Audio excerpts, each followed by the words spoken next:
In this guide, I will be showing you guys how to find a no caller ID number on iPhone. Let's get started.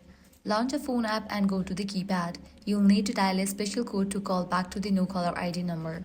If you have just received the call, this option will work perfectly for you. Dial #69, which is a feature code in North America that allows you to redial the last incoming call. When you dial #69, your iPhone should redial the number that just called you.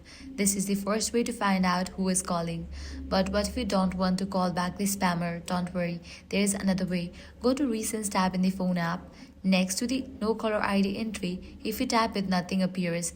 But if you tap the eye icon next to it, you will see the label unknown caller. Press and hold where it says unknown caller and select copy. Then head to the keypad and press and hold to the paste. The phone number will now appear and you can copy it and search it online to see who is calling. If these methods don't work for you, there is a third option. Head to your web browser and search for your carrier, for example AT&T, and look for call logs. Once you log into your carrier account, you can access your entire call history including number of the no caller ID call. Your carrier keeps recording of all incoming and outgoing calls, even those that are marked as unknown.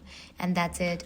One of these solutions should definitely work for you. If this guide helped you out, do not forget to like, share, and subscribe.